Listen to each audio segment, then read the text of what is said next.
Thanks for joining us for County Report this week. I'm Lorna Virgili. The January snowfall that left hundreds of thousands of Montgomery County residents without power for days had Montgomery County Council members calling on PEPCO officials for answers. Susan Kennedy was there and she tells us how that meeting went. Susan? Lorna, this committee session was originally set up weeks ago for PEPCO officials to come here and give committee members an update on improvements in their reliability. However, after the most recent snowstorm where thousands of people lost power for several days, the focus of this meeting changed. Our citizens justifiably Council members, particularly Vice President Roger Berliner, we are tired of the excuses, were upset that PEPCO CEO Joseph Rigby declined to appear at the briefing, and the full-page ad apology by the utility in the Washington Post did little to satisfy him. I'm getting very tired of the PR blitz. I want to see performance. I want to see real commitment. It's the beginning, but quite frankly, he should have been here today speaking to our council and turning publicly and being held accountable publicly for their actions. That's what people do when they really apologize. It's difficult when you have a utility company that's not where it needs to be. The council hammered away at the PEPCO A-team, as they refer to themselves. We're not where we want to be, meeting our customers' expectations. Demanding answers as to why these storms seem to paralyze the region's power supply. We've had this conversation. It's a Groundhog Day experience, isn't it? You have a rate structure that virtually guarantees you a rate of return. And it's hard for me to imagine why any of this is really believable any more than your corporate willingness to accept to being the worst or nearly the worst, depending how you look at it, was totally acceptable to your corporate standards. I don't get your corporate standards, frankly. PEPCO ranks in the bottom quartile for day-to-day reliability, and it's been there for several years. Officials briefed council members on a 6-point plan for improving that ranking, including increased tree trimming and purchasing vehicles that can get to residents quicker. It's a 5-year plan that they say they are implementing aggressively. When we go through and we work on the feeders, we're going very aggressively to trim the trees to take care of that outage problem. We're working to improve all of the infrastructure that feeds the customers so it'll perform better both during the normal day-to-day and also during storms. Other questions arose about the utilities' rate of return.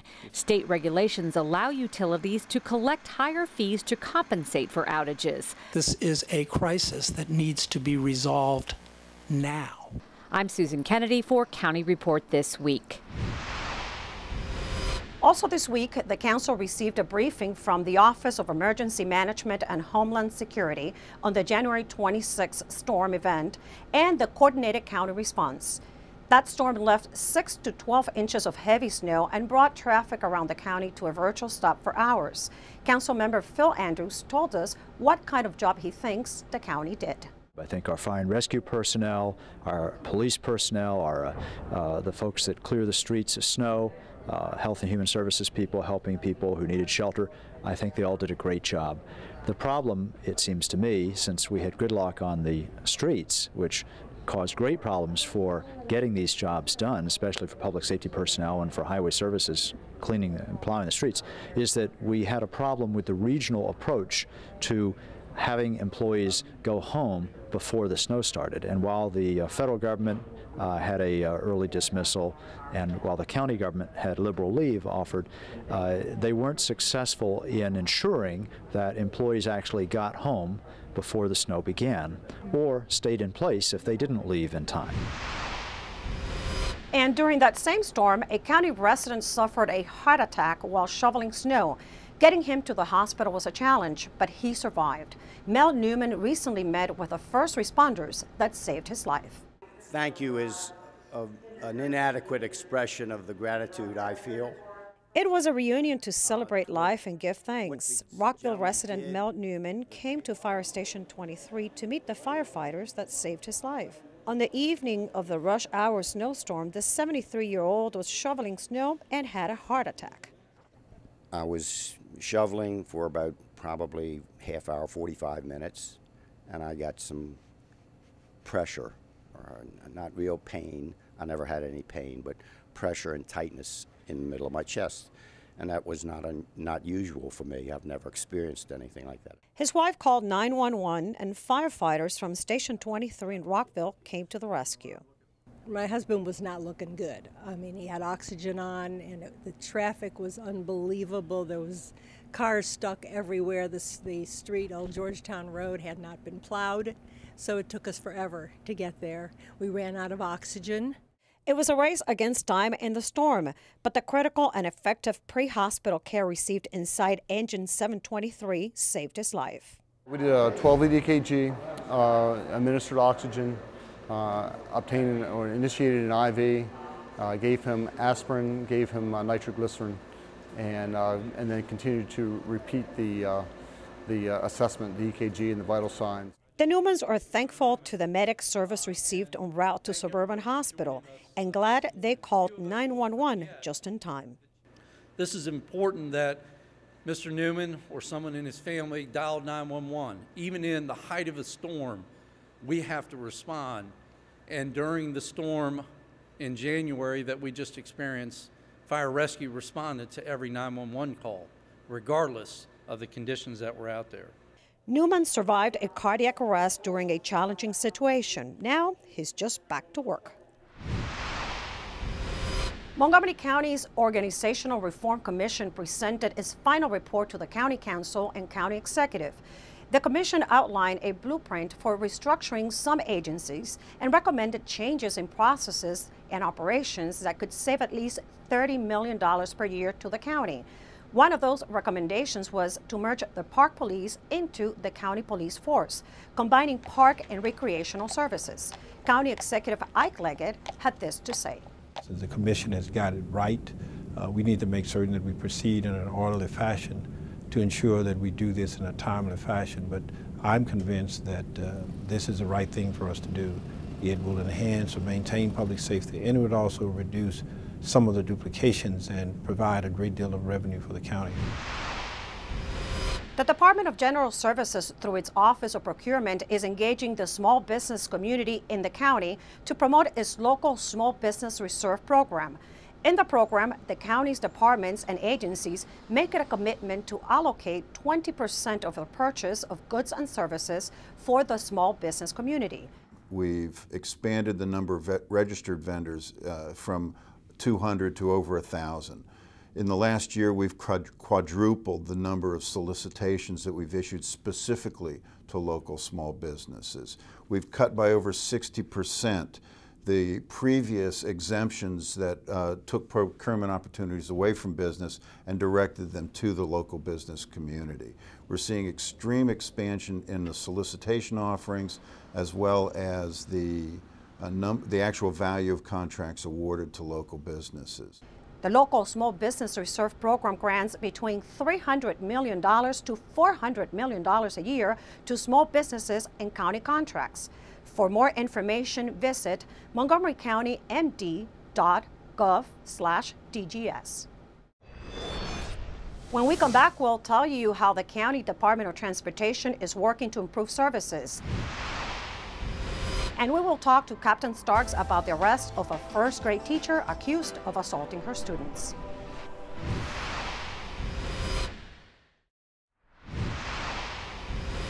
Captain Paul Starks joined us now to give us an update on the arrest of a Montgomery County public school teacher charged with 9 counts of second-degree assault.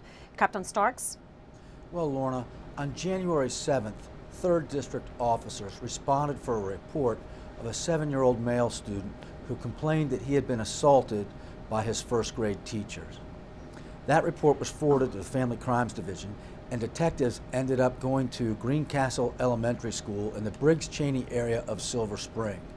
Over the course of a few weeks, they interviewed everybody in Susan Burke's first-grade class and determined that there were 8 children who claimed to be victimized and assaulted by Susan Burke. Where does investigation stand right now? She is out on $75,000 bond, facing 9 counts of second-degree assault.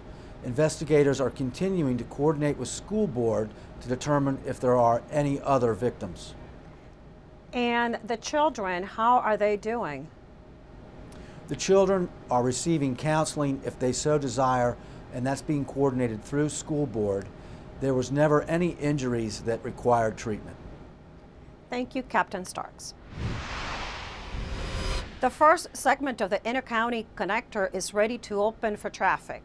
On February 21st, Governor Martin O'Malley will head the ribbon-cutting ceremony in the Georgia Avenue and I-370 entrance of the ICC. The new connector will be officially open to the public the following morning, the 22nd at 6 a.m. The ICC will link areas between I-270, I-370, I-95, and US 1 within central and eastern Montgomery County and northwestern Prince George's County with this east-west highway. Now let's go to Tom Pogue from the county's Department of Transportation for an update on how funding has been utilized for transportation improvements. Hi, I'm Tom Pogue, Community Relations Manager for the Department of Transportation. Here's an update for Montgomery County. MCDOT received over $15 million in stimulus funding designed to help local governments jumpstart their economies. These projects will also improve the transportation infrastructure. Highway Services received $6.7 million to improve 7 deteriorating roadways, including portions of Barnesville Road, Shady Grove Road, Randolph Road, Forest Glen Road, Old Columbia Pike, Trevilla Road, and Whiteman Road. Barnesville Road is done. The remaining projects will be completed by next fall. Transit Services received $6.6 million to replace existing buses with 12 energy-efficient diesel-electric hybrids and 1 clean diesel bus. Transit also received $350,000 to purchase new bus dispatching software.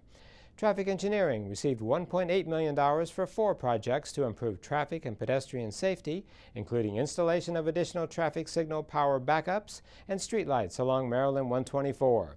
For additional information about other stimulus funds awarded to the county, go to our website at montgomerycountymd.gov/recovery. We're working to keep you moving. Still to come on County Report this week, we will visit ancient ruins in Peru.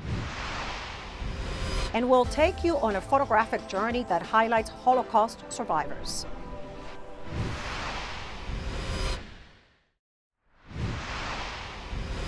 Welcome back to County Report this week. I'm Lorna Virgili. For 13 days, a group of Montgomery College students and faculty participated in the Study Abroad program. The country of choice was Peru, and part of the experience included visiting archaeological sites such as Machu Picchu.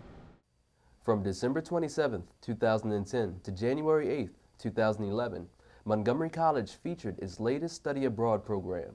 A group of 21 current and former Montgomery College students, as well as faculty, traveled to the South American country of Peru. Over the span of 13 days, the group would visit the regions of Lima, Chiclayo, Trujillo, Cusco, and Aguas Calientes. Highlights of the trip included a private guided tour of Ventarón, a famous archaeological site in the city of Chiclayo, a visit to the sacred valley of the Incas in Cusco, finally visiting an alpaca farm in Cusco, where the group got to feed the llamas. But the part of the trip everyone will probably most remember is visiting the famous Machu Picchu. Often referred to as the lost city of the Incas, it is perhaps the most familiar icon of the Inca world. It is also widely considered one of the new 7 wonders of the world, with its vast landscapes and amazing scenery. The 2 weeks was filled with amazing times and memories the group will never forget. For more information about Montgomery College's Study Abroad program, please contact Professor Greg Malvo at greg.malvo, M-A-L-V-E-A-U-X, at montgomerycollege.edu. Don't miss your chance to experience the impressive art events happening at the Strathmore Mansion. Strathmore Remembers is a collection of art exhibits that commemorate the lives of Holocaust survivors. Dr. Ken Jassy, an art professor at Montgomery College, tells us more about this event.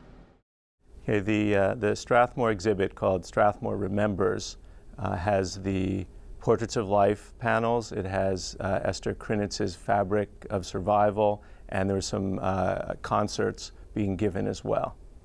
The Portraits of Life exhibit contains 37 documentary panels. 2 of them describe the exhibition, and 35 of them are depictions of Holocaust survivors from the area. The Portraits of Life was created by, originally by some photography professors and their students. It started out as a project about teaching how to do documentary photography and doing field work. And that was able to transition into a traveling exhibit and an educational program to teach about the Holocaust and its lessons. And so it's a wonderful connection between Montgomery College and Strathmore, and at Strathmore they've talked about how this is their biggest event of the year, and we're happy to be a part of that. As far as the future of the exhibit goes, I think there's a lot of possibilities. We'd like to go to as many schools as possible. We've been to more than 20 schools already, and more than 7,000 students have seen it and been part of these assemblies. And it's certainly conceivable that we'll go to places outside the state. One of the things we were thinking about is if we want to go much further afield than Montgomery County and Maryland, and that's certainly a possibility. This week's Pet of the Week highlights a 4-year-old female cat. Here's Kathy Stanhope with more. Hi, this is Kathy Stanhope with your Pet of the Week at the Montgomery County Humane Society, and we are here with Amherst. Amherst came here in kind of an unusual way. We came to work one morning and there was a cat carrier sitting right in front of our door, and Amherst was in there. We can only hope she didn't spend the night there.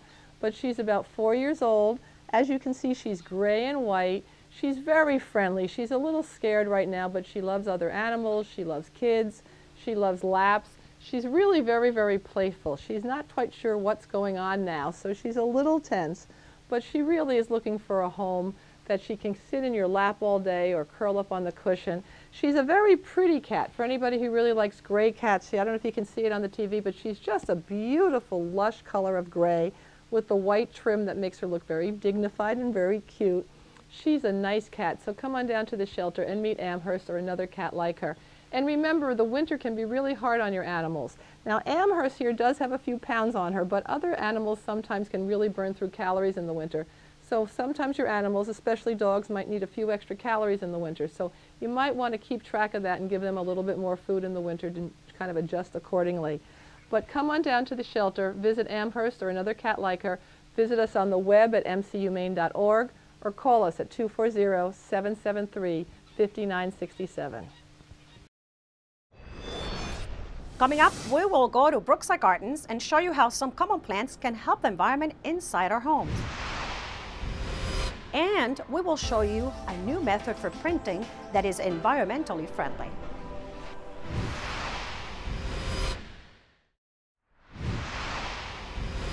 Welcome back to County Report. I'm Lorna Virgili. There are some houseplants that can help us breathe better inside our homes. Let's hear the refreshing news by our friends at Brookeside. Do you have houseplants in your home? If not, you should consider getting some. Hello, I'm Ellen Hartranft from Brookeside Gardens, and I'm here to let you know that ordinary houseplants have extraordinary benefits. Who knew that the common houseplants like golden pothos, chlorophytum, which is a spider plant, or philodendron have air purifying benefits. A recent NASA survey has shown spider plants, rubber plants, the common Boston fern, all have the ability to purify the air. In addition, they just provide beautiful decoration for your home and psychological benefits in the winter. What's wonderful about the selection we have here is they really require very little care. They require low light, low water, and little fertilization. If you want to get a little more exotic, you can try things that require a little more skill, like orchids or begonias. If you'd like some more information about how to be successful with houseplants, stop by or call Brookeside Gardens Library, or consider visiting the Friends of Brookeside Gardens Orchid Festival on March 19th and 20th. Registration for spring classes in the county's recreation facilities opens on February 14th. The Spring Guide offers many different classes and programs to help participants stay active and have fun, from yoga, Zumba, and belly dancing to pottery and cooking classes. For more information on registration, call 240-777-6840 or visit montgomerycountymd.org. ms.gov/REC. There is an innovative way to get high-quality printed materials. It is called green printing. And today we feature a company headquartered in Gaithersburg that specializes in this technique. Susan Starks tells us more. At Heron Printing, green is not just a color. They make it easy to be environmentally conscious by practicing eco-friendly ways to print. And joining me is Randy Heron, founder of Heron Printing. Welcome to the show. Thank you. Well, let's start off by talking about the printing process. Traditionally, you used to use a lot of chemicals, and those chemicals are really bad for us. Right. What are the green alternatives that you use now? Well, one of the things we do now is the press behind us is a chemical-free, water-free press. So we've gotten rid of all the chemicals. Traditionally, let me back up a minute. Traditionally, what we used to do is we had to burn a negative, so you had to develop it, and that was chemicals. Then you stripped it up and you burnt it to a metal plate and you washed it with chemicals. And then you put it on the press and you did it. And the old ink used to have petroleum in it. So when you washed up the press to get everything off, then you get petroleum into the water, which then went into the water stream. So now what we've done is with this press, the computers actually send the files directly to the press. It images right on the press, and we've gotten rid of all those chemicals. This uses, yeah, it makes it a lot quicker for us. When we first got this, we went from having 100% capacity to having about 60% capacity in one day. Talk about what kind of things you do recycle around the office. I'm very excited about my new pen. Yeah. I know you use these for all your employees. Yeah, this is recycled cardboard and recycled plastic that's made for that. We kind of recycle everything. I mean, anything from the paper waste. In our kitchen, we have 3 recycling bins for paper product, for plastics. I mean, I have to take the plastics home because I can't get them picked up in Montgomery County. Did you know that? No, I did not. They're supposed to recycle, but they won't pick them up. We'll have to look into that one. So I take them home and I recycle them from home. Thank you so much for all your commitments. You do a lot of green things around here, and I know you do it just because you know it's the right thing to do, so it's really appreciated. Good, well, thank you. As the environment needs us more and more, it is of the utmost importance for the printing industry to continue its movement towards finding and using the least polluting, environmentally friendly materials and methods when producing printed products. The Lunar New Year is fast becoming a tradition in Montgomery County. Many businesses, families, and organizations celebrate this holiday with activities and programs. County Executive Isiah Leggett recognized the county's large and diverse Asian American population as an important part of the county's diverse and global community. The executive extended well wishes for the Year of the Rabbit. That does it for County Report this week. Join us at this time every week for a look at what's going on inside Montgomery County. I'm Lorna Virgili. Thank you for watching.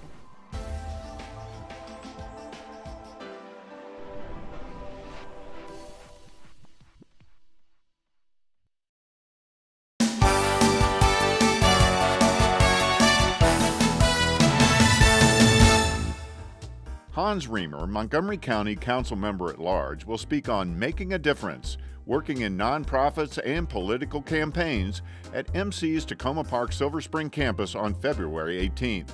His presentation is part of the college's Profiles in Public Life series. Montgomery College has joined the Maryland Campus Compact for Student Veterans. The compact calls on Maryland's colleges to do more to ensure the educational success of veterans who choose to return to school and to improve on-campus services for veteran students. Become a better informed global citizen. Visit From a Culture of Violence to a Culture of Peace on MC's Germantown campus. This traveling exhibit has been viewed in over 200 cities in 24 countries, is free, and runs through Friday, February 18th.